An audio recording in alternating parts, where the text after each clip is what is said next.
Impossible de ne pas penser à Michel Berger quand on évoque France Gall. Pourtant un autre homme eut dans sa vie une importance capitale, son père Robert Gall, parolier français, auteur de l'une des plus déchirantes chansons du répertoire français. Le nom de France Gall est pour toujours lié à celui de Michel Berger dont elle fut la muse. Ensemble, les deux artistes ont rédigé quelques-unes des plus belles chansons de la variété française de la groupie du pianiste en passant par Ella Ella, d'Il jouait du piano debout, à quelques mots d'amour, sans oublier le déchirant évidemment. Mais avant que France Gall ne croise la route de Michel Berger dans les années 70, un autre homme a eu dans sa vie, et sa carrière, une importance colossale, son père Robert Gall. Si est chez ses parents, dès la petite enfance, que France Gall, qui s'appelle encore Isabelle à l'époque, côtoie les artistes de l'époque. Parmi eux Hugo Frey, Marie Laforêt ou Claude Nougaro.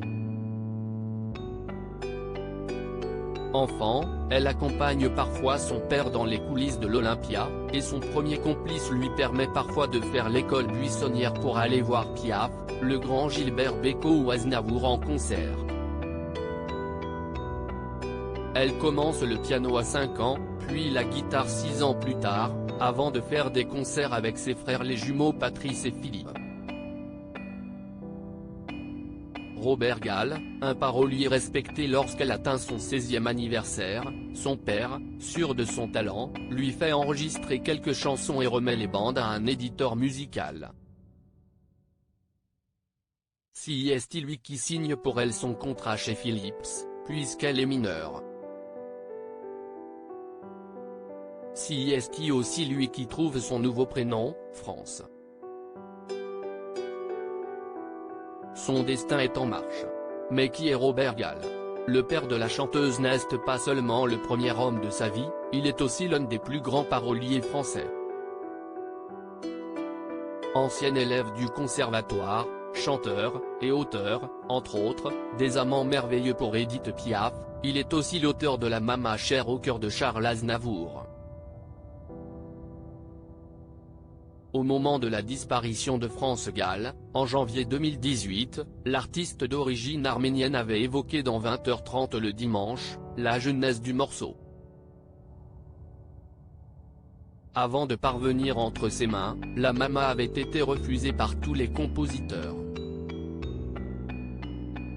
J'ai pris le morceau et j'ai dit mais c'est très bon ça. Et j'ai écrit la musique en très peu de temps d'ailleurs avait-il expliqué. Charles Aznavour avait rappelé avoir d'ailleurs par 2 fois interprété la Mama sur scène avec France Gall, un moment de grâce pour la chanteuse qui avait déclaré à ce sujet « Je suis redevenue une petite fille après avoir chanté la Mama avec Charles.